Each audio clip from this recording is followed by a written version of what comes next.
Hello students, welcome back to the class. In previous lecture we have done protozoa. Now we are going to do fifth type of microscopes, that is viruses. क्या करने जा रहे हैं? Viruses. Viruses is a plural form and in singular form we called it virus. एक single organism को क्या कहते हैं? Virus. Viruses की कैटेगरी में singular form क्या है? Virus.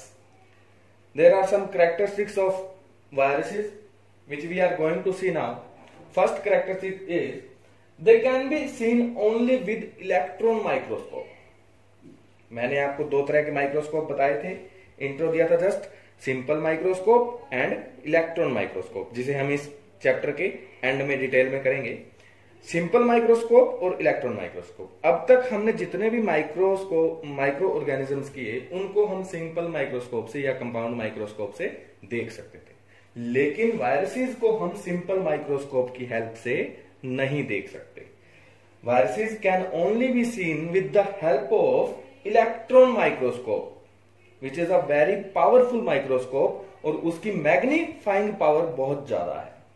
वो बहुत ज्यादा जूम करके दिखा सकता है, हमें कोई चीज बहुत ज्यादा बड़े साइज में दिखा सकता है, मैग्नीफाई बहुत ज्यादा कर सकता है. Viruses can only be seen with the help of electron microscope, not with the simple microscope. Simple microscope की हेल्प से हम वायरसेस को नहीं देख सकते. They need to be magnified. और हम इलेक्ट्रॉन माइक्रोस्कोप से क्यों देख सकते हैं, सिंपल माइक्रोस्कोप से वायरसेस को क्यों नहीं देख सकते? क्योंकि जो वायरस का साइज है वो बहुत ही स्मॉल होता है, नेग्लिजिबल स्मॉल कह सकते हैं हम. नेकेड आई से तो मतलब कि दिखता ही नहीं है, और उसे देखने के लिए हमें कितना मैग्नीफाई करना पड़ता है? हमें 2 लाख टाइम्स उसके ओरिजिनल साइज से 2 लाख टाइम उसको मैग्नीफाई करना पड़ता है. और एक सिंपल माइक्रोस्कोप इतना मैग्नीफाई नहीं कर सकता वायरस को जितना के इलेक्ट्रॉन माइक्रोस्कोप कर सकता है. They need to be magnified up to 2 lakh times of its original size. इसके आगे लिख लीजिएगा of its original size. Clear? हमने 4 तरह के माइक्रो ऑर्गेनिजम्स पढ़े, लेकिन जो वायरस है वो सबसे स्मॉलेस्ट माइक्रो ऑर्गेनिज्म है. They are the smallest of all micro organisms or microbes. सबसे स्मॉलेस्ट, सबसे छोटा.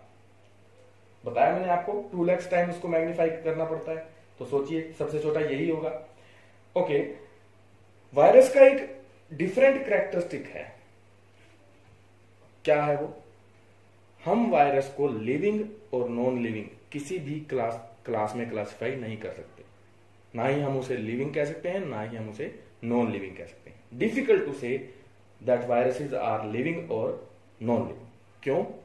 क्योंकि वायरस ऐसा माइक्रो ऑर्गेनिज्म है जो किसी लिविंग ऑर्गेनिज्म के अंदर सरवाइव करे.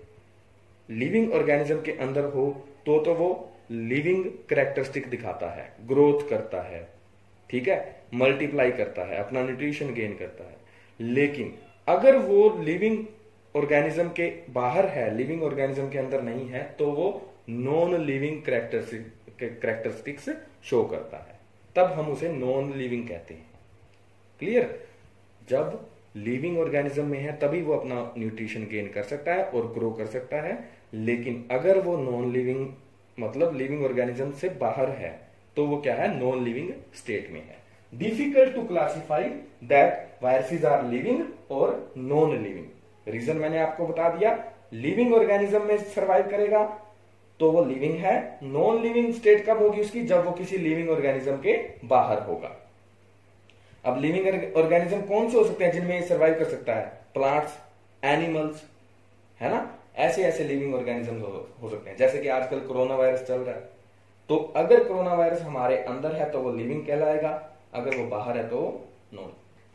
The non living state of virus is called virion. जब वायरस नॉन लिविंग स्टेट में है तो उसको हम क्या कहते हैं? वायरियन. VIRION, virion.